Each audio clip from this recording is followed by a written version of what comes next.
বারুইপুরে বিএলওর ভূমিকায় বিতর্ক। বিজেপির বুথ লেভেল এজেন্টকে চড় মারার অভিযোগ। থানায় অভিযোগ দায়ের। বিজেপির লোকজনই হুমকি দিয়েছিলেন, দাবি বিএলওর। এনুমারেশন ফর্ম বিলি ঘিরে তৃণমূল বিজেপি সংঘর্ষ। উত্তপ্ত বাঁকুড়ার পাত্রশহর। প্রহৃত বিজেপির বিএলএ। অভিযোগ তৃণমূলের বিএলএর বিরুদ্ধে। রাতে ফের মারপিট, আহত কয়েকজন।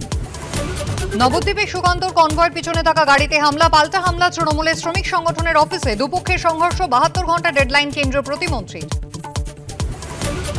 এসআইআর এর পর প্রথম ভোট। বিহারে চলছে 121 আসনে প্রথম পর্বের ভোট। ভোট দিলেন লালু, রাবড়ি, তেজস্বী। তালিকায় নাম আছে এপিকো। পাটনায় বিএলও স্লিপ না দেওয়ায় ভোট দেওয়া যায়নি, দাবি 2 ভোটারের। बोल रहे आप पर्ची लेके नहीं आओगे आपको वोट नहीं देने देंगे। सीरियल नंबर भी मैंने बताया। দক্ষিণ আফ্রিকাকে হারিয়ে বিশ্বজয়ের পর প্রধানমন্ত্রীর সঙ্গে সাক্ষাৎ হরমনপ্রীতদের। বিশ্বজয়ের স্মরণীয় মুহূর্ত ভাগ করে নিলেন হারলেন, স্মৃতি, রিচারা। চলছে এসআইআর। পাল্লা দিয়ে বাড়ছে রাজনৈতিক সংঘাত। এসআইআর নিয়ে আজ হাইকোর্টে জনস্বার্থ মামলার শুনানি। ঘণ্টাখানেক সঙ্গে সমান রাত 8টা।